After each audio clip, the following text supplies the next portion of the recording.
Me llamo Nina y tengo 32 años. El día que bajaron a mi esposo Michael a la tumba, me quedé sola, rodeada de desconocidos que me miraban con ojos de lástima. Ni un solo miembro de mi familia fue. Ni mis papás, ni mi hermana, ni siquiera Jessica, mi mejor amiga desde la infancia. Todos prefirieron ir a la fiesta de compromiso de mi hermana Rachel. Cuando escuché cómo la tierra golpeaba el ataúd, mi celular se encendió. Era un mensaje de mi mamá: necesitamos hablar ahora. Abajo, 22 llamadas perdidas. Si tú estuvieras viendo este video, ¿qué harías en mi lugar? Dale like y suscríbete para escuchar cómo encontré fuerzas cuando todos los que amaba me dieron la espalda. Yo conocí a Michael en la universidad, en segundo año. Fue en la biblioteca, chocó conmigo y mis libros de psicología salieron volando por el piso. En lugar de disculparse rápido e irse, me ayudó a recoger todo y luego me invitó a un café para compensar. Ese café se convirtió en cena, después en noche de películas, y al final en los 5 años de matrimonio más hermosos que jamás imaginé. Claro, nuestra historia de amor no fue fácil. Desde el principio mi familia se opuso. Michael venía de una familia trabajadora, su papá era mecánico y su mamá enfermera. Gente honesta, trabajadora, que lo crió con valores fuertes y una ética de trabajo admirable.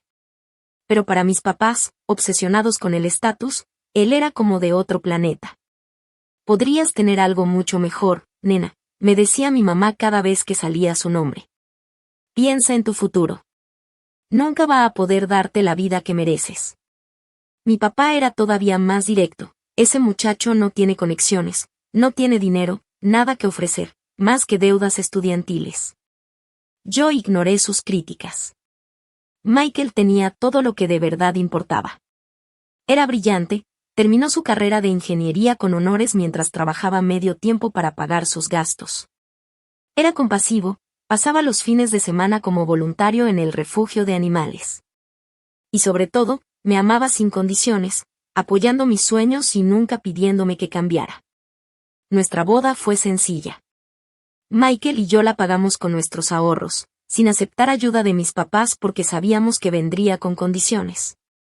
Mi familia fue, pero su disgusto se notaba en sus sonrisas forzadas y en cómo casi no convivían con la familia de Michael.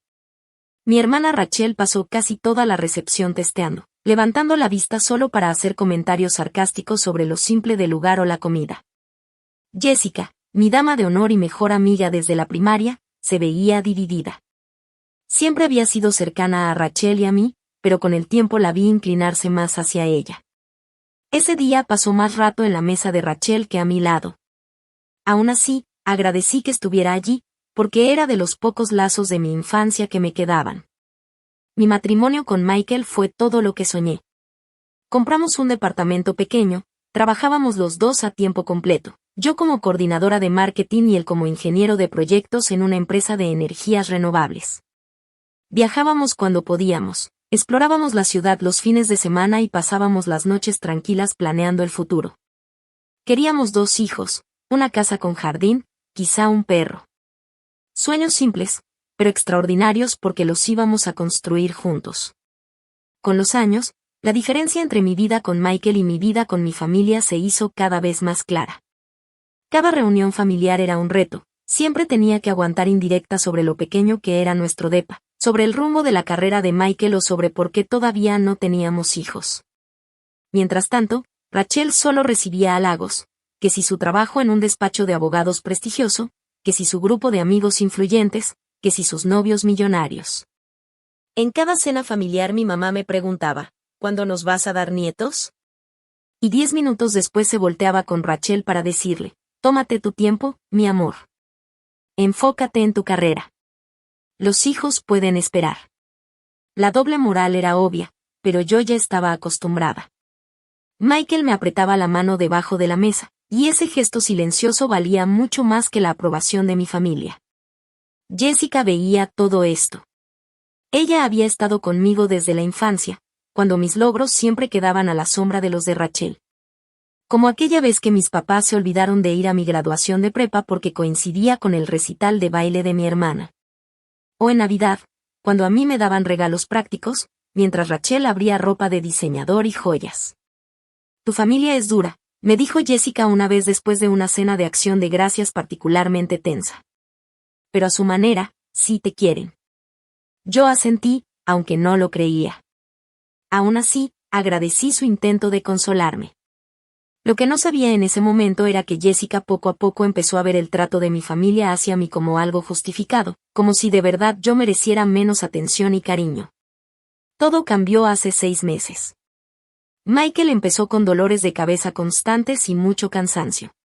Pensamos que era estrés y exceso de trabajo, hasta que un día se desmayó mientras corría en la mañana.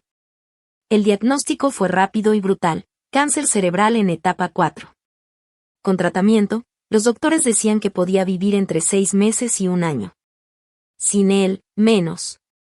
Le hablé a mis papás en cuanto recibí la noticia. Apenas podía hablar del llanto. Qué terrible, dijo mi mamá, con un tono que sonaba a preocupación moderada, nada más. Y agregó, ¿ya buscaron una segunda opinión? Los doctores siempre exageran. Mamá, fuimos con 3 especialistas. Todos me dijeron lo mismo. Bueno, esas cosas a veces se resuelven solas, mantente positiva. Y justo antes de colgar, mi mamá añadió, se me olvidaba, Rachel nos contó que cree que su novio ya le va a proponer matrimonio. Tal vez pronto estemos planeando una boda. La conversación se volteó de inmediato hacia la relación de Rachel, como si el diagnóstico terminal de mi esposo ya hubiera quedado en el olvido. Colgué sintiéndome vacía, aunque la verdad no estaba sorprendida. Cuando le conté a Jessica, al inicio sí pareció sincera, se sorprendió, lloró, me ofreció ayuda en lo que necesitara. Pero conforme pasaron las semanas y Michael empezó con los tratamientos agresivos, ella se fue alejando cada vez más. Siempre había un pretexto: trabajo, compromisos familiares, problemas de salud. Me mandaba mensajes como, te prometo que este fin de semana voy a visitarlos, pero al final cancelaba a último minuto. Mientras tanto, Michael enfrentaba su batalla con un valor increíble. La radiación lo dejaba muy mal, y la quimioterapia le quitó el cabello y más de 9 kilos de su cuerpo ya delgado. Yo pedí permiso en el trabajo, gastando todos nuestros ahorros, solo para poder estar con él todos los días. Aprendí a darle sus medicinas, a manejarle la dieta cuando podía comer, a limpiar cuando no podía retener nada. Me convertí en su enfermera, su defensora, su investigadora, y al mismo tiempo intentaba seguir siendo su esposa, no solo su cuidadora. Durante todo eso, mi familia se mantuvo distante. Yo mandaba actualizaciones y apenas recibía respuestas cortas. Rachel nunca vino, ni una sola vez. Mis papás solo pasaron por la casa media hora, después de que les insistí mucho, y se fueron casi aliviados de no tener que quedarse más tiempo. Jessica fue 2 veces al hospital, y en ambas se quedó menos de 1 hora, claramente incómoda con los aparatos médicos y con ver a Michael tan deteriorado. Cada quien reacciona diferente en una crisis, me dijo Michael una noche mientras yo lloraba junto a su cama. Hay personas que no soportan ver sufrir a alguien que quieren. Hasta muriéndose, él buscaba excusas para quienes deberían estar apoyándonos. Sus propios amigos venían seguido a visitarlo. Y sus papás hasta se mudaron temporalmente a nuestra ciudad para ayudarnos, turnándose conmigo en el hospital. La diferencia entre su gente y la mía no podía ser más evidente. Y justo cuando Michael estaba peor, llegó otra noticia. Rachel ya estaba oficialmente comprometida con Bradford, un abogado corporativo de una familia rica. Mi mamá me llamó eufórica, con la emoción reventando en su voz. Estamos planeando la fiesta de compromiso más hermosa. El club de campo aceptó recibirnos y contratamos al mejor banquetero de la ciudad. Rachel quiere que seas dama de honor, por supuesto. ¿Cuándo es la fiesta? Y pregunté, temiendo la respuesta. Y en 3 semanas, en sábado. Queremos hacerlo rápido, todavía hace buen clima para las fotos. Sentí cómo se me hundía el corazón. Mamá, Michael está muy mal. Los doctores dicen que quizás solo le quedan semanas. No puedo dejarlo solo. Hubo un silencio pesado. Hija, tu hermana solo se va a comprometer una vez en su vida. Seguramente Michael entendería si tomas una noche para celebrar con la familia. Que está muriéndose. Mamá, mi esposo se está muriendo. Bueno, pues te vamos a extrañar en la fiesta. Yo le diré a Rachel que le mandas tus felicitaciones. La fiesta de compromiso quedó justo el mismo fin de semana en que los doctores me habían advertido que me preparara para el final. ¿Cómo podía prepararme para perder al amor de mi vida a los 32 años? El deterioro de Michael se aceleró más rápido de lo que cualquiera imaginaba. El tratamiento experimental en el que habíamos puesto nuestras últimas esperanzas falló de la peor manera, provocándole una convulsión que lo dejó internado en el hospital una semana. Cuando al fin lograron estabilizarlo, la oncóloga, la doctora Patterson, me llevó aparte. Su mirada era amable pero llena de pesar. Lo siento mucho, ya no tenemos opciones médicas. A partir de ahora, el objetivo es que él esté cómodo. Tal vez deberían considerar cuidados paliativos. Esa palabra me heló, hospicio. Era lo que más temía desde el principio. Significaba dejar de pelear, aceptar lo inevitable. Significaba empezar a despedirme. Esa noche dormí en el sillón junto a su cama del hospital, escuchando el ritmo de su respiración, memorizando cómo subía y bajaba su pecho. Le sostuve la mano, ahora delgada y frágil, con las venas marcadas bajo una piel casi transparente. Dormido, las líneas de dolor alrededor de sus ojos y boca desaparecían un poco, y por unos instantes volvía a aparecer el hombre del que me enamoré. Nuestros ahorros ya no existían. Las cuentas médicas se acumulaban a pesar del seguro, y como yo estaba sin sueldo por haber pedido permiso, llevábamos meses sin ingresos. Los papás de Michael nos ayudaron todo lo que pudieron, pero eran jubilados y vivían con un ingreso fijo. Tragué mi orgullo y le mandé un mensaje a mi papá, preguntando si podían apoyarnos con algunos gastos. Su respuesta fue: estamos un poco apretados ahora con la fiesta de compromiso de Rachel. Tal vez el próximo mes podamos ver el presupuesto. ¿El próximo mes? Para entonces, Michael probablemente ya no estaría aquí. En esas últimas semanas, casi no dormí. Y cuando lo hacía, eran ratos cortos, despertando con cualquier cambio en su respiración o el sonido de un monitor. Sobrevivía a base de café de la cafetería del hospital y barras de granola de las máquinas. Mi ropa me quedaba floja. El dolor me estaba consumiendo antes de que Michael siquiera se fuera. Yo seguía mandando actualizaciones a mi familia, con la esperanza, aunque mínima, de que por fin entendieran la gravedad de la situación. Mis mensajes eran cada vez más desesperados. Han pasado a Michael a cuidados paliativos. Los doctores dicen que pueden ser días. Por favor, vengan.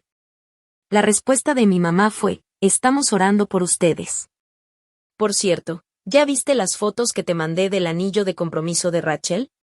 6 quilates. Jessica no fue mejor. Me escribió: lo siento mucho, sé que las cosas están difíciles, pero he estado ayudando a Rachel con la planeación de la fiesta de compromiso. Estoy saturada. Intentaremos visitarlos pronto. Nadie vino. Yo veía como Michael, que había sido tan fuerte y lleno de vida, se apagaba un poquito más cada día. Aún así trataba de hacerme reír, pidiéndome que le metiera a escondidas sus malteadas de chocolate favoritas aunque los doctores no lo permitieran. Se preocupaba más por mí que por él mismo.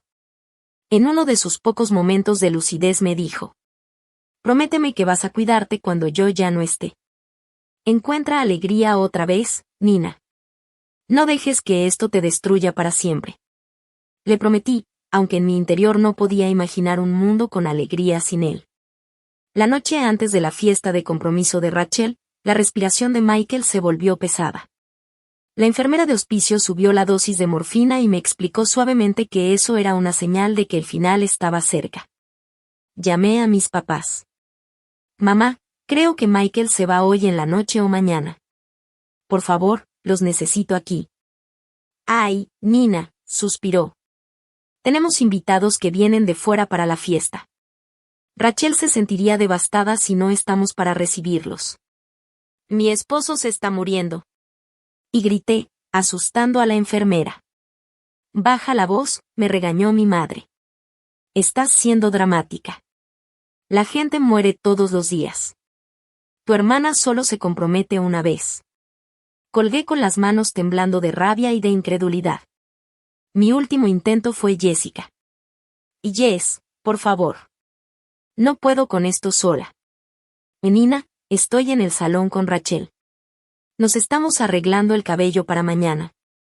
Perdóname, pero le prometí desde hace semanas que iba a ayudarle con todos los preparativos. Michael murió a las 3:27 de la madrugada. Sus papás y yo le sosteníamos las manos. No sufrió al final, las medicinas lo mantuvieron tranquilo.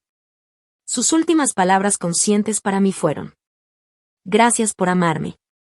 Me quedé junto a su cuerpo hasta el amanecer, incapaz de aceptar que la persona que más había amado ya no estaba, que solo quedaba el cascarón de lo que alguna vez fue. Mis suegros me abrazaron. Su dolor era tan grande como el mío, pero la vida les había enseñado a cargarlo de otra manera. Ellos me ayudaron a llamar a la funeraria que habíamos elegido semanas atrás a regañadientes. Se quedaron conmigo mientras el personal se llevaba el cuerpo de Michael, sosteniéndome cuando sentí que las piernas ya no me respondían. Al amanecer, revisé mi celular. No había mensajes de mi familia. Seguramente estaban dormidos, descansando para el gran día de Rachel. Escribí un texto sencillo en el chat familiar: Michael falleció hace unas horas. Pronto compartiré los detalles del funeral. Mi papá contestó primero: lo siento por tu pérdida. Estaremos pensando en ti hoy. No dijo vamos para allá. No preguntó qué podemos hacer. Solo reconocimiento distante. Mi mamá escribió: qué noticia tan triste. Avísanos sobre el funeral. Hoy tenemos un día ocupado con los preparativos de la fiesta. Rachel no respondió nada. Jessica me mandó un mensaje privado: Dios mío, Nina, lo siento muchísimo, ¿quieres que vaya contigo? Antes de que pudiera contestar, me llegó otro mensaje: en realidad le prometí a Rachel que la ayudaría a decorar el salón esta mañana, ¿puedo pasar después de la fiesta en la noche? No respondí nada. Ya no me quedaban palabras. Las siguientes 48 horas pasaron en un borrón de trámites y arreglos para el funeral. Michael y yo habíamos hablado de sus deseos en uno de sus pocos momentos de claridad, semanas antes. Él quería algo sencillo: cremación, un servicio breve con su música favorita y sin tintes religiosos. Me pidió que parte de sus cenizas las esparciera en el lago Michigan, donde celebramos nuestro primer aniversario. El director de la funeraria fue amable, pero con ese tono práctico y de negocios que hacía que cada decisión doliera todavía más. ¿Ataúd o urna? ¿Cuál modelo? ¿Un folleto conmemorativo? ¿Un obituario en el periódico? Cada elección se sentía imposible, como arrancarme un pedazo de lo que quedaba de mi corazón roto. Los papás de Michael me ayudaron en lo que pudieron, pero respetaron que, al final, esas eran decisiones mías, como su esposa. Elegí un ataúd sencillo de madera para la velación, una urna de cerámica azul que combinaba con el color de sus ojos. Y aprobé un obituario que me parecía insuficiente para describir una vida tan extraordinaria que terminó demasiado pronto. Programé el funeral para el martes, 3 días después de su muerte. Pensé que así había un espacio prudente tras la fiesta de compromiso de Rachel el sábado. Seguro mi familia iría ahora que su preciada celebración había terminado. Creé un evento en Facebook con los detalles del funeral y etiqueté a todos. Mandé un mensaje al chat familiar con la misma información. Incluso envié un correo a mis papás y a Jessica con el mapa de la funeraria. Las respuestas fueron llegando poco a poco. Mamá, haremos lo posible por estar. Rachel está agotada por la fiesta, pero sabemos que esto también es importante. Papá, voy a revisar mi agenda y te aviso. Rachel, un emoji de pulgar arriba. Nada más. Jessica, claro que voy a estar ahí temprano para ayudarte a organizar lo que necesites. Te quiero. Yo quería gritar. Mi esposo había muerto a los 34 años. Mi mundo entero se había derrumbado. Y mi hermana estaba agotada por su fiesta. Mi papá tenía que revisar su agenda. La única respuesta que me dio un poco de consuelo fue la de Jessica, aunque la experiencia me decía que no debía ilusionarme demasiado. El lunes escogí la ropa de Michael para el entierro, el traje azul que usó en nuestra boda. Ahora le colgaba flojo, donde alguna vez le quedó perfecto. Pasé mis dedos por la tela, recordando lo guapo que se veía ese día, cómo se le llenaron los ojos de lágrimas cuando caminé hacia él en el altar. Esa tarde me llamó Jessica. Nina, lo siento muchísimo por todo. La fiesta estuvo agotadora y me siento fatal de no haber estado contigo cuando pasó. Pero te prometo que mañana voy a estar en el funeral desde temprano. ¿Quieres que vaya esta noche? Podríamos tomar vino y platicar. No, le contesté con voz plana. Necesito estar sola esta noche. Te entiendo. Entonces te veo mañana, ¿verdad? A las 8 en punto. Yo llevo café. Por primera vez en días sentí un pequeño alivio. Al menos alguien de mi vida pasada estaría a mi lado. El martes amaneció gris y lluvioso, un clima que parecía hecho para el día más oscuro de mi vida. Me vestí de manera mecánica con el vestido negro que había comprado en línea 2 días antes, me puse un poco de maquillaje y manejé hacia la funeraria. Ahí me encontré con los papás de Michael. Su mamá me abrazó fuerte y me susurró al oído. Estamos aquí para ti, corazón. Hoy y siempre. Revisé mi celular, 8:15 de la mañana. Nada de Jessica. Ningún mensaje de mi familia. Le mandé un texto rápido a Jessica, ¿vienes en camino? 8:30, el director de la funeraria se me acercó con suavidad. Señora Wilson, debemos prepararnos para recibir a los invitados. ¿Quiere un momento privado con su esposo antes?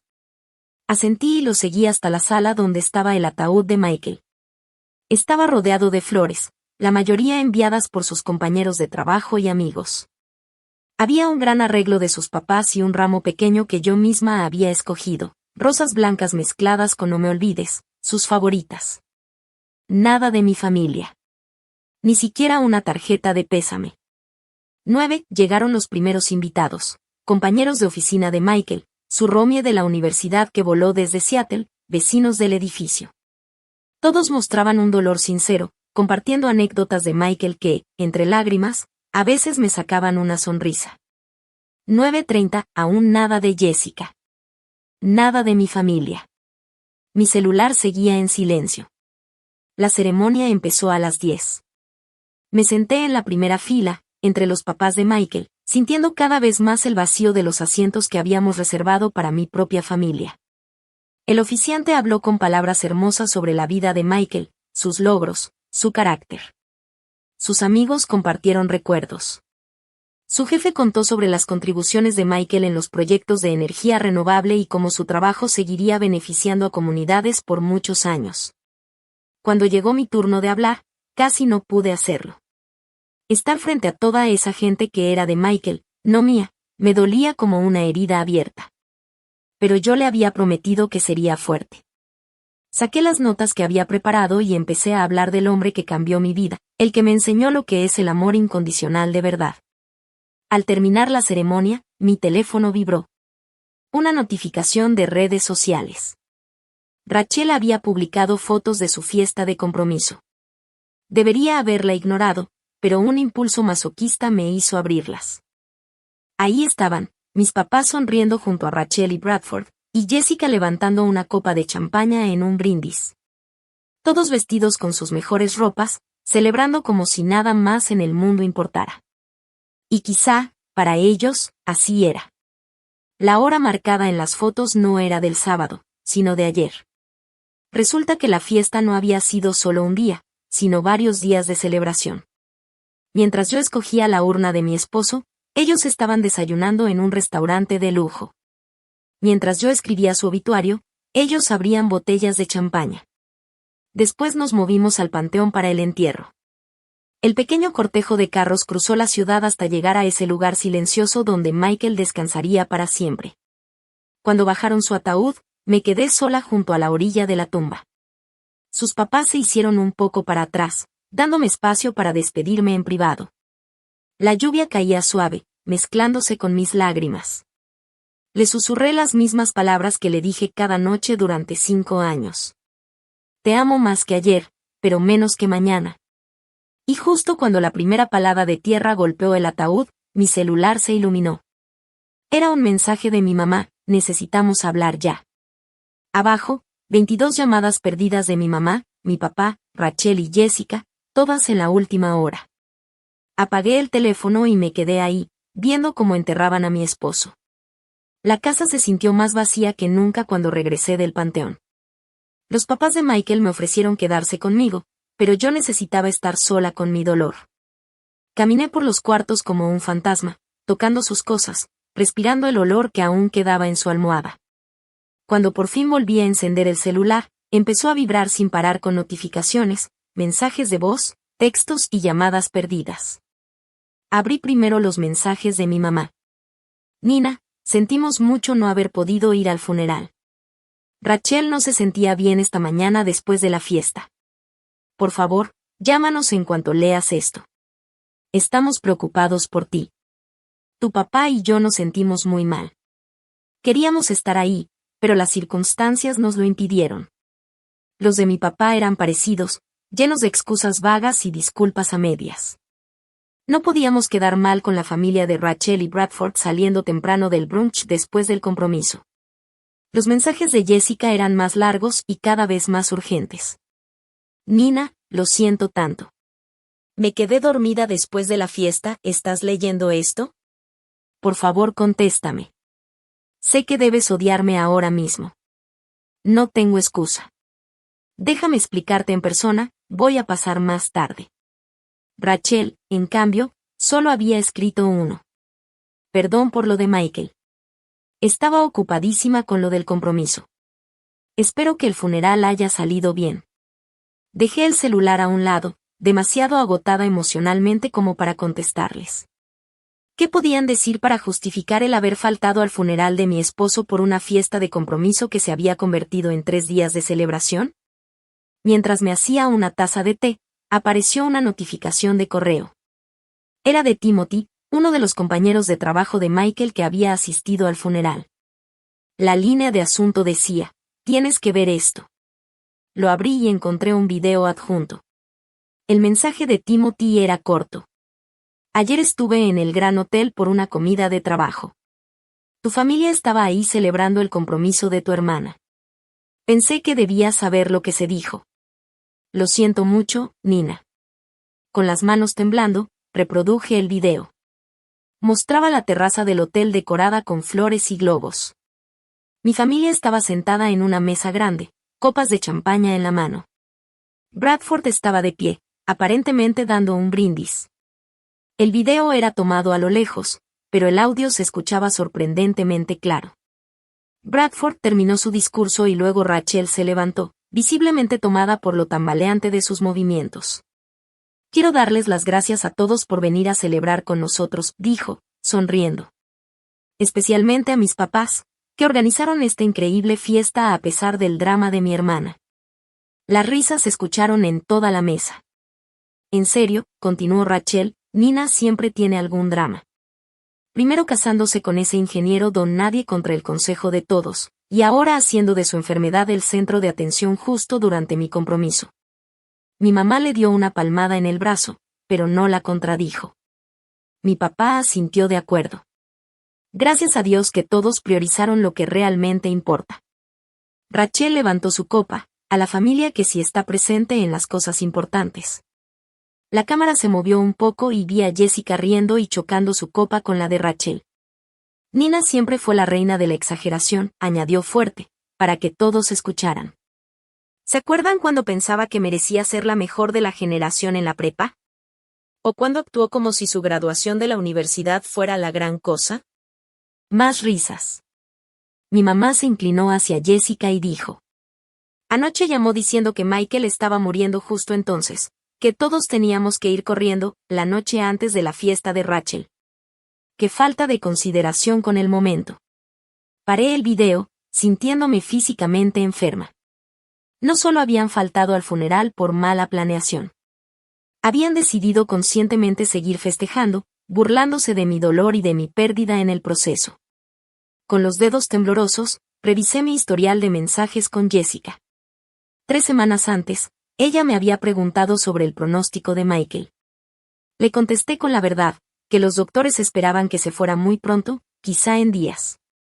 Al día siguiente, Rachel había anunciado la fecha de su fiesta de compromiso, justamente dentro de esa ventana de tiempo. No había sido casualidad. Rachel había planeado su fiesta justo cuando sabía que mi esposo podía estar muriendo, y mis papás y mi mejor amiga le siguieron el juego sin dudarlo.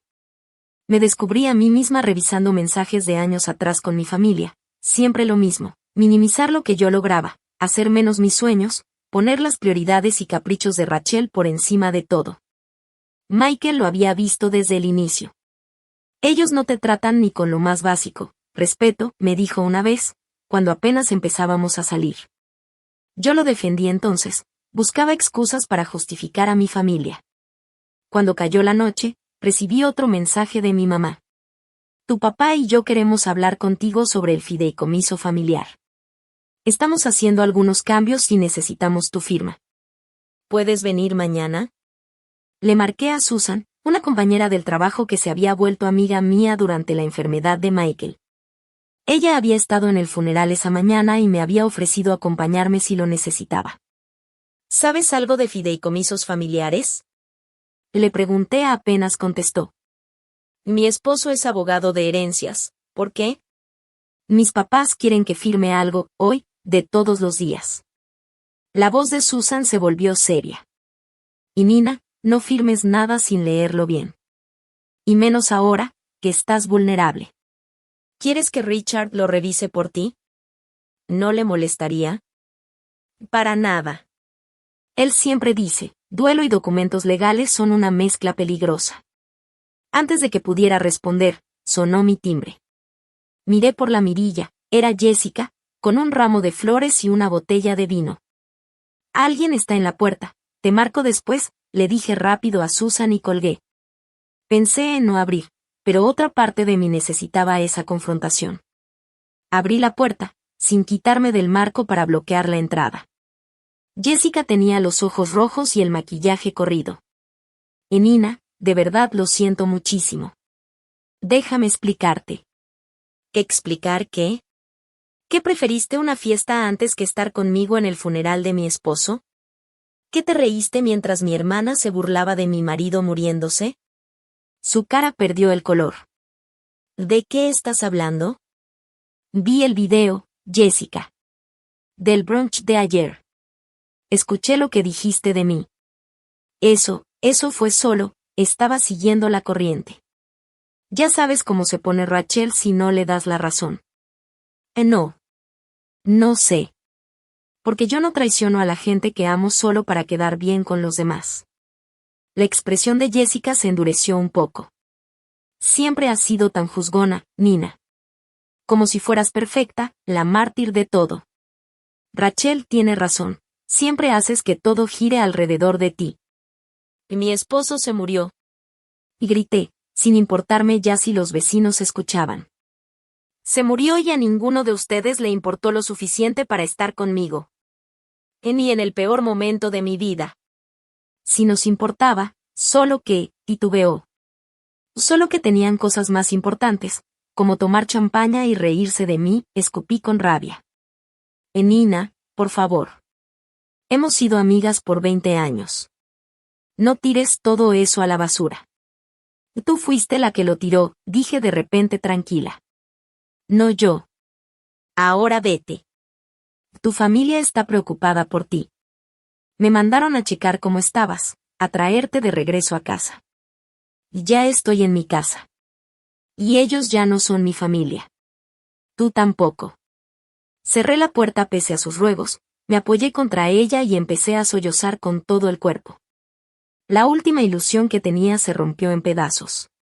Ahora sí estaba completamente sola, abandonada por quienes se suponía debían amarme desde que nací. Esa noche fue la más oscura de mi vida. Más que la noche en que murió Michael. Porque esa vez, al menos, todavía creía que tenía a quien acudir. Ahora sabía la verdad. A la mañana siguiente desperté con más llamadas perdidas y un mensaje de mi papá. Vamos a ir a las 11. Tenemos que resolver esta situación. No contesté, pero sabía que vendrían de todas formas. Por primera vez agradecí que Michael hubiera insistido en poner cámaras de seguridad en la casa. Así podía ver quién estaba afuera antes de abrir la puerta. A las 10:45 marqué a Richard, el esposo de Susan, que amablemente había revisado los documentos del fideicomiso que mis papás me habían mandado en la noche. Y Nina, qué bueno que me pediste checar esto, me dijo con voz seria. Esta modificación básicamente te saca del fideicomiso familiar y pasa tu parte directamente a Rachel. Necesitan tu firma porque en el documento original estaba establecido que la herencia se repartía en partes iguales entre las dos hijas. Quieren que renuncie a mi herencia el día después del funeral de mi esposo, dije con incredulidad. La frialdad de ellos seguía sorprendiéndome. No firmes nada. Es más, te aconsejo que a partir de ahora tengas tu propio abogado para cualquier asunto financiero con tu familia. En punto de las 11 sonó el timbre. La cámara de seguridad mostraba a mis papás, a Rachel y a Jessica parados en la entrada. Respiré hondo y abrí la puerta. Por fin, dijo mi mamá, empujándome para meterse directo a la sala. Hemos tratado de hablar contigo por días. 24 horas, la corregí. Michael lleva muerto exactamente 24 horas. No seas dramática, respondió Rachel rodando los ojos y dejándose caer en mi sillón. Todos sabemos que estaba enfermo desde hace meses. Tuviste tiempo de sobra para prepararte. Mi papá al menos tuvo la decencia de agachar la mirada, incómodo. Jessica se quedó parada cerca de la puerta, sin poder verme a los ojos. ¿Por qué estás aquí? Pregunté, quedándome de pie mientras todos los demás se acomodaban como si mi casa fuera de ellos. Estamos preocupados por ti, dijo mi mamá con una cara de preocupación que no llegaba a sus ojos. Aislarte no es sano. Queremos que te vengas a la casa con nosotros un tiempo. Además, tenemos unos asuntos familiares que hablar, agregó mi papá, dando una palmada sobre su portafolio. ¿Asuntos como los documentos del fideicomiso que me quieren dejar sin herencia? Pregunté con calma. Las caras de sorpresa casi me dieron risa de lo ridículas. ¿Cómo supiste? Esos son documentos privados de la familia, balbuceó mi papá. Sí, privados sobre mi herencia. ¿De verdad pensaron que iba a firmar algo sin leerlo ni consultarlo con un abogado? No tenías derecho a enseñárselos a un extraño, soltó mi mamá molesta. ¿Y ustedes tenían derecho a faltar al funeral de mi esposo por irse de fiesta? El silencio se hizo pesado. Hasta que Rachel bufó. ¿Todavía con eso? No fue una fiesta. Fue mi compromiso. Un evento único en la vida. ¿Y el funeral de Michael no lo era? Respondí firme, aunque por dentro temblaba de coraje. La gente se muere todos los días, dijo Rachel encogiéndose de hombros. Yo solo me voy a comprometer una vez. Con tu historial y tu actitud, estadísticamente vas a comprometerte varias veces, contesté sin titubear. La cara de Rachel se puso roja de coraje. ¿Cómo te atreves? Vi el video, continué, mirando a todos. Del brunch. Escuché todo lo que dijeron de mí y de Michael. La cara de mi mamá se puso pálida. ¿Qué video? Saqué mi celular y lo reproduje. Las expresiones de todos pasaron de confusión, a vergüenza, a ponerse a la defensiva, mientras sus propias palabras llenaban la sala. Cuando terminó, mi papá habló primero. Eso está fuera de contexto. ¿Qué contexto podría hacer aceptable que se burlaran de mi esposo moribundo y que se rieran de mi dolor? Nina, no quisimos, empezó Jessica. Sí quisieron. Todos lo quisieron. Cada palabra la dijeron con ganas. Así son en realidad, así han sido siempre. Me acerqué a mi laptop y abrí una carpeta. He estado pensando mucho en la forma en que funciona esta familia desde que Michael enfermó. En cómo me han tratado toda mi vida comparado con Rachel. Así que empecé a llevar registro. Les giré la pantalla. Aquí están todos los cumpleaños y navidades en los que Rachel recibía regalos caros mientras a mí me daban cosas prácticas. Aquí los eventos escolares míos a los que nunca fueron, pero sí a los de ella. Aquí todos los logros míos que ignoraron, mientras los de Rachel siempre se celebraban. 28 años de lo mismo, una y otra vez. Esto es ridículo, bufó mi mamá. Estás actuando como una niña guardando puntajes. No. Estoy actuando como alguien que por fin ve la verdad. Nunca me han querido como a Rachel. Yo siempre fui la sobra, la obligación. Y ahora sé que en realidad no me quieren. Y claro que te queremos, insistió mi papá. Aquí estamos, ¿no? Aquí están con papeles para quitarme del fideicomiso familiar. El día después del funeral de mi esposo. Funeral al que ninguno de ustedes fue. Eso no es amor. Rachel se levantó de golpe, ya sin nada de paciencia. ¿Podemos terminar con esto de una vez? Nena, solo firma los papeles. No es como que necesites el dinero, ya tienes el seguro de vida de tu esposo. La crueldad tan casual de sus palabras fue tan fuerte que hasta mis papás se quedaron callados, sorprendidos por lo bajo que había caído. Lárguense, dije en voz baja, pero firme. Todos, salgan de mi casa. Nena, sé razonable, empezó mi mamá. Lárguense. Grité de pronto, sintiendo como todos los años de coraje y dolor reprimidos me explotaban en el pecho. He sido razonable toda mi vida. He aceptado ser la segunda, la olvidada, la que no cuenta. Ya no más. Caminé hasta la puerta y la abrí de par en par. Desde este momento, no tengo familia. No tengo papás, no tengo hermana, no tengo amiga de infancia. Para mí, todos ustedes son extraños. No puedes hablar en serio, balbuceó mi papá. Nosotros somos tu familia. La familia no hace lo que ustedes hicieron. La familia está presente, apoya en el dolor, ama sin condiciones.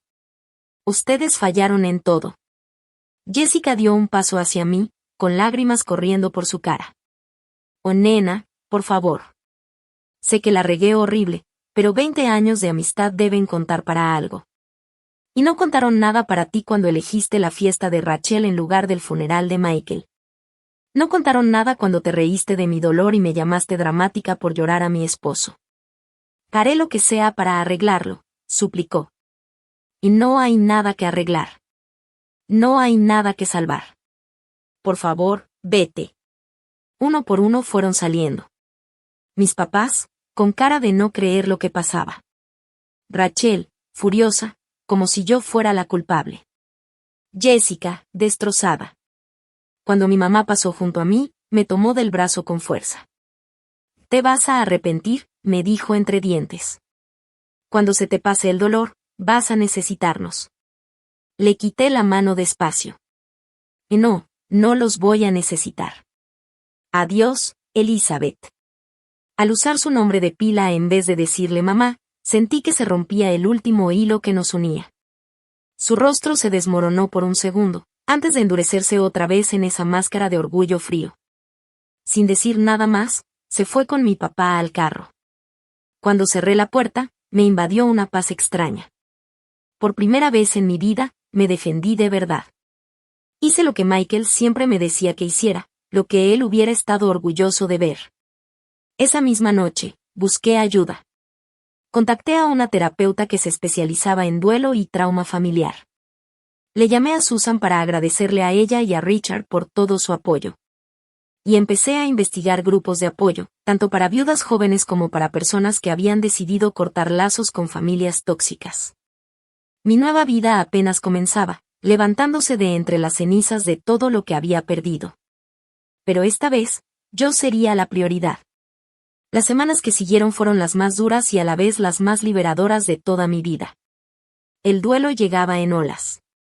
A veces, sin esperarlo, me sorprendía llorando en el pasillo del súper solo porque veía la granola favorita de Michael. O me derrumbaba doblando sus camisetas, todavía impregnadas de su olor. La terapeuta, la doctora Laurel Anderson, me ayudó a entender que estaba procesando dos pérdidas enormes al mismo tiempo, la de mi esposo y la de mi familia de origen.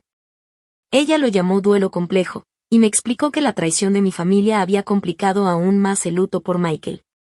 Lo que tú viviste se llama duelo no reconocido, me dijo una vez. Ese tipo de dolor que la gente alrededor no valida, que incluso se atreve a minimizar. Por primera vez entendí que no estaba loca ni exagerando. Que lo que sentía era real. Y que mi proceso de sanar apenas estaba comenzando. Tu pérdida no fue reconocida ni apoyada por quienes debieron ser tu red principal de apoyo. Eso crea un trauma extra, como una capa más encima del dolor ya insoportable. Fue lo que mi terapeuta me explicó, y yo lo sentí en carne viva. 3 semanas después del funeral, decidí asistir por primera vez a un grupo de apoyo para viudas. Solo entrar a ese salón en el centro comunitario fue una de las cosas más difíciles que he hecho en mi vida. Porque caminar hasta ahí era aceptar frente a mí misma y frente a otros que yo pertenecía a ese lugar. Era aceptar, de una manera distinta, que Michael ya no estaba. El grupo lo formaban 8 mujeres. Había unas jovencitas en sus 20s y otras señoras en sus 70s. La edad no importaba, lo que nos unía era la experiencia. El dolor particular de ver cómo alguien a quien ama se va apagando poco a poco, la pesadilla administrativa de certificados de defunción, de pólizas de seguros, de cuentas que cambiar de nombre. Y también las preguntas crueles, aunque hechas con buena intención, de la gente que no entiende, ya estás saliendo con alguien, o ya lo superaste, como si la vida de uno pudiera resetearse de un día para otro. Ahí conocí a Sara, una mujer de 36 años que había enviudado hacía casi un año, después de que su esposo muriera de un infarto repentino. Ella tenía un humor sarcástico y una manera práctica de ver el duelo que me hizo sentir acompañada. Después de una reunión, me invitó a un café y me dijo: los primeros 2 meses solo usaba su bata de baño y cenaba cereal todas las noches. Un día me cayó el 20 de que Esteve se hubiera enojado muchísimo conmigo por rendirme así. Entonces empecé a hacer una sola cosa de adulta cada día: bañarme, cocinar algo de verdad, salir a caminar. No era mucho, pero era algo. Su método me quedó grabado. Una sola cosa de adulta al día. Yo lo adopté. Había días en los que ese único acto era todo lo que lograba: ducharme, sacar la basura, mandar un correo pendiente. Pero otros días me sorprendía haciendo más, como si poquito a poco recuperara un pedazo de mí. Regresé al trabajo de medio tiempo, agradecida con mi jefe que fue comprensivo y me dio horarios flexibles. Mis suegros estaban siempre presentes, sin presionarme, solo asegurándose de que yo supiera que no estaba sola. La mamá de Michael me mandaba cajitas con galletas caseras o regalitos tontos que lograban sacarme una sonrisa. Su papá me ayudaba con los trámites del seguro, y también con reparaciones en la casa, esas cosas prácticas que Michael siempre hacía. Tú siempre serás nuestra hija, me dijo Sharon, mi suegra, en una de sus visitas. Eso no cambia porque Michael ya no esté.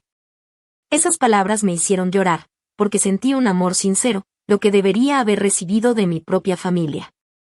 Y al mismo tiempo, ese cariño resaltaba todavía más el contraste con la frialdad de mis padres y mi hermana.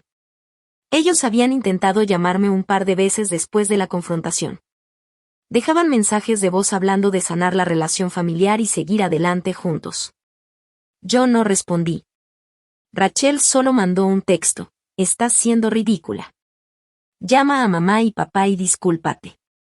Ni una gota de empatía. Jessica fue más insistente, me mandó correos, mensajes de texto, incluso cartas escritas a mano, pidiéndome perdón y suplicando otra oportunidad. Yo leía todo, pero no sentía nada, solo un vacío enorme donde alguna vez vivió nuestra amistad. La doctora Anderson, mi terapeuta, me ayudó mucho a procesar esos intentos de contacto. Poner límites no es lo mismo que guardar rencor, me explicó en una sesión. Tú estás protegiéndote de personas que ya demostraron que no saben cuidar tu vulnerabilidad. 4 meses después de la muerte de Michael, tomé una decisión durísima: vender nuestro departamento. Cada rincón estaba lleno de recuerdos, unos hermosos y otros dolorosos. El sillón donde veíamos películas, la cocina donde cocinábamos juntos, el closet donde aún colgaban sus trajes. Todo eso se había convertido en una mezcla insoportable de nostalgia y sufrimiento. Encontré un lugar más pequeño al otro lado de la ciudad, cerca de un parque donde solíamos pasear. No era el hogar que habíamos construido juntos, pero sentí que ahí podía empezar a respirar un poquito distinto. Empacar, guardar, donar, tirar cosas, cada objeto era una despedida, y cada caja que cerraba era como decir adiós otra vez. Pero con cada adiós también hacía un espacio nuevo, un lugar donde, tal vez, con el tiempo, podría crecer algo diferente. El día que empecé a empacar nuestro cuarto, abrí el buró de Michael para vaciar sus cajones. Ahí, escondido en la parte de atrás, encontré un sobresellado. Se notaba un poco gastado en las orillas, como si hubiera estado guardado ahí por mucho tiempo. Mis manos temblaban mientras lo abría, y dentro descubrí una carta escrita con su puño y letra, en esos días en que todavía tenía fuerzas para sostener una pluma. Mi queridísima nena, empezaba. Si estás leyendo esto, significa que ya me fui y que ahora enfrentas la vida sin mí. Lo siento tanto por dejarte. Las palabras se extendían a lo largo de 3 páginas. En cada línea derramaba su amor, recordando momentos de nuestra historia juntos, nuestras pequeñas rutinas, nuestras risas, nuestros viajes, hasta las tonterías que solo él y yo entendíamos. Me pedía que buscara la felicidad otra vez, que no me apagara, que siguiera adelante. Me decía, con toda seguridad, que yo era mucho más fuerte de lo que yo misma creía. Te he visto doblarte, pero nunca quebrarte, escribió. Ni siquiera bajo el peso de la indiferencia de tu familia. Ahora deseo que uses esa fortaleza para ti misma, no solo para aguantar, sino para florecer, para construir una vida rodeada de gente que vea tu corazón hermoso, así como yo siempre lo vi. Apreté la carta contra mi pecho y lloré como no lo había hecho desde el funeral. Era un llanto que mezclaba dolor, alivio y amor. Sentí que, a través de esas palabras, él todavía estaba conmigo, guiándome, amándome, creyendo en mí. Esa carta se volvió mi tesoro más sagrado, mi amuleto. La llevaba conmigo a las terapias, a las reuniones del grupo de apoyo, en los días en que el dolor me quería hundir. Cuando sentía que no podía más, la sacaba, la leía y escuchaba su voz en mi corazón. 6 meses después de perderlo, me uní a un programa de voluntariado en el hospital donde Michael había recibido tratamiento. 2 veces por semana me sentaba junto a pacientes durante sus quimioterapias. A veces platicábamos, a veces solo nos quedábamos en silencio, compartiendo la soledad y el miedo. Al principio fue muy duro, porque me regresaba a cada recuerdo de lo que Michael sufrió. Pero poco a poco, se convirtió en algo sanador, transformar mi pérdida en compañía para otros que luchaban su propia batalla. Fue ahí donde conocí a Elaine y Frank, un matrimonio de 60 y tantos años que había perdido a su hijo a causa del cáncer 5 años atrás. Ellos me adoptaron como si fuera parte de su familia. Me invitaban a cenar los domingos, me cuidaban y me daban un cariño que nunca me hicieron sentir mis propios padres. Una noche, mientras lavábamos los platos juntas, Elaine me dijo: el dolor conecta a la gente de formas raras. Es como entrar a un club en el que nadie quiere estar, pero una vez dentro, descubres una familia que nunca pensaste que tendrías. Casi al mismo tiempo, descubrí que tenía un don para escribir sobre el duelo y la sanación. Lo que comenzó como simples entradas en mi diario se transformó en publicaciones en un blog. Pronto, gente que también vivía pérdidas empezó a leerme, a escribirme, a compartir sus propias historias. Sin querer, había creado una comunidad que me sostenía tanto como yo la sostenía a ellos. Cuando se cumplió 1 año de la partida de Michael, mis suegros viajaron para acompañarme. Juntos fuimos al lago Michigan para esparcir parte de sus cenizas, tal como él lo había pedido. Ese día estaba claro, brillante, con el agua de un azul intenso que combinaba con la urna que había escogido. A él le habría encantado este día, dijo su papá, abrazándome del hombro mientras veíamos las cenizas fundirse con el agua. Y estaría orgulloso de ti, añadió su mamá. Orgulloso de cómo has seguido adelante. Yo solo asentí, porque el nudo en mi garganta no me dejaba hablar. Pero por primera vez, sentí que el dolor ya no me devoraba por completo. Estaba ahí, sí, y siempre estaría, pero ahora era parte del tejido de mi vida, no el centro de todo. Esa misma noche recibí un correo de mi madre. El asunto decía: emergencia familiar. El mensaje era corto: tu papá tuvo un infarto. La boda de Rachel está pospuesta. Necesitamos tu ayuda con las cuentas médicas. Por favor, llama. Por un momento dudé. Mi dedo estuvo a punto de darle eliminar al correo. Pero la curiosidad me ganó, y me puse a buscar noticias locales. Efectivamente, había una nota confirmando que mi papá había tenido un infarto, aunque el artículo decía que no había sido tan grave como sonaba en el mensaje de mi madre. Otra nota mencionaba que el prometido de Rachel había cancelado el compromiso, en medio de rumores de fraudes en su despacho de abogados. Por un instante pensé en responder. Pero enseguida recordé el video donde se reían de la enfermedad de Michael, el hecho de que no fueron a su funeral, el intento de dejarme fuera de la herencia familiar. Y en lugar de marcarles, busqué programas de apoyo financiero para gastos médicos y mandé la información a su correo, sin escribir ni una sola palabra más. Jessica ya había dejado de buscarme hacía meses. Pero un día, Sara la vio en una cafetería y me contó. Me preguntó por ti. Dice que te extraña, pero entiende por qué cortaste todo contacto. Ella y tu hermana ya no se llevan. Yo solo asentí. Sentí una tristeza lejana, pero ninguna necesidad de retomar esa amistad. Algunas relaciones, una vez que se queman, no deben reconstruirse. Con el paso de las estaciones, yo también fui cambiando. La mujer que había estado sola frente a la tumba de su esposo seguía siendo parte de mí, pero ya no lo era todo. Había construido una vida que Michael hubiera aplaudido, rodeada de personas que me valoraban exactamente por quien era. A veces todavía le hablaba, sobre todo en las noches. Le contaba mi día, mis pequeños logros, mis tropiezos, las nuevas amistades que estaba haciendo. Y en mi corazón escuchaba su voz, su risa, su amor. Tenías razón, le susurré una noche a su foto en el buró. Soy más fuerte de lo que pensaba. Cuando se cumplieron 2 años de su partida, pedí el día libre en el trabajo y fui al panteón. La lápida era sencilla, elegante, justo como él la habría querido. Me senté frente a ella con flores frescas, cerré los ojos y, por primera vez, sentí paz de verdad.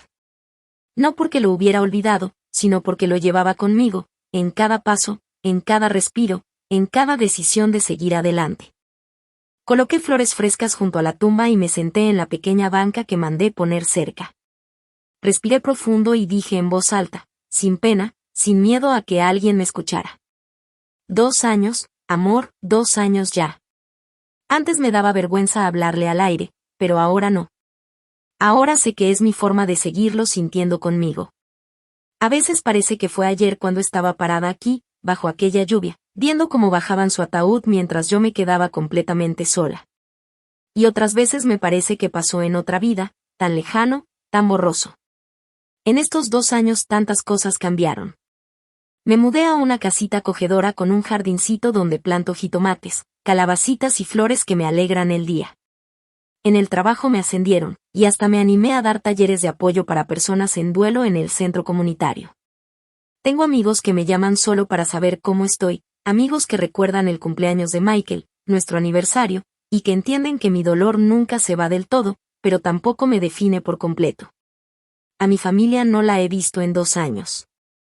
Mi mamá sigue mandando de vez en cuando correos, sobre todo cuando necesitan algo. Pero ya no me siento culpable de mantener mi distancia. El día que me fallaron en mi hora más oscura perdieron el derecho de estar en mi vida.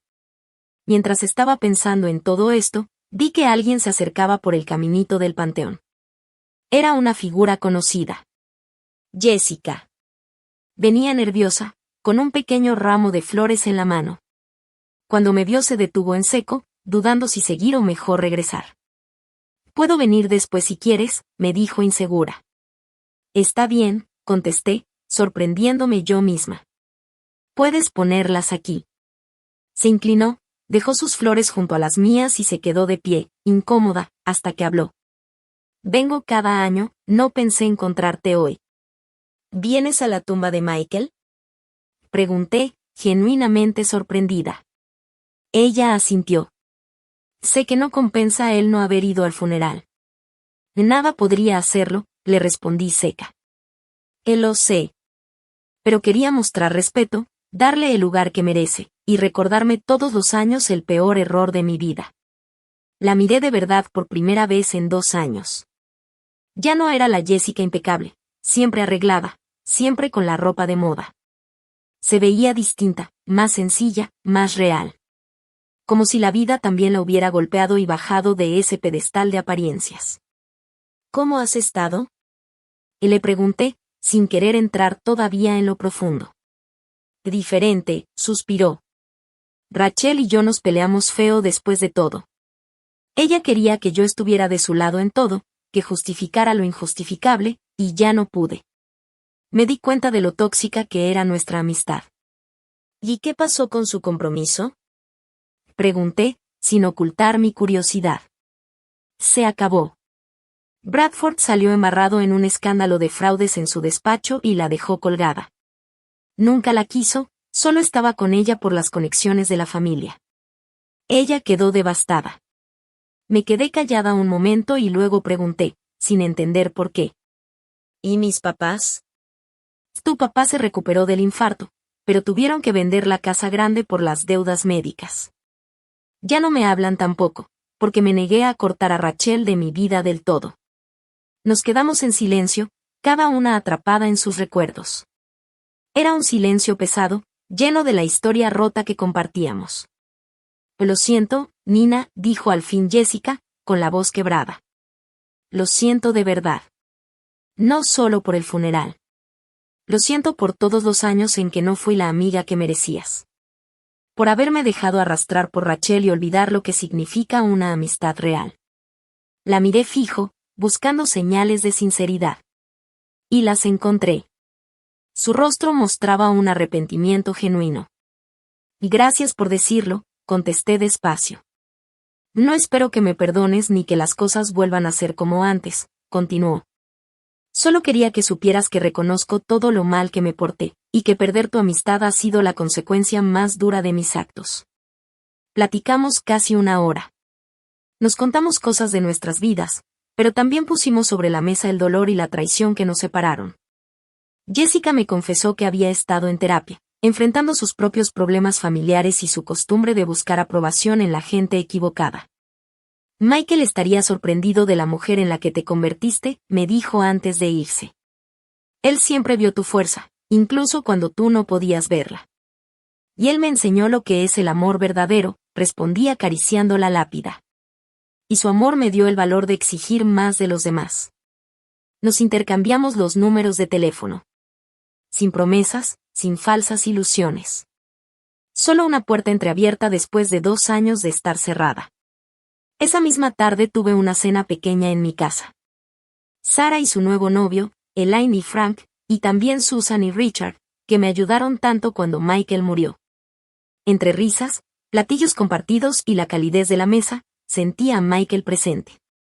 Estaba ahí, no en cuerpo, pero sí en el amor que se respiraba. Cuando todos se fueron, me quedé en el jardín, bajo las estrellas.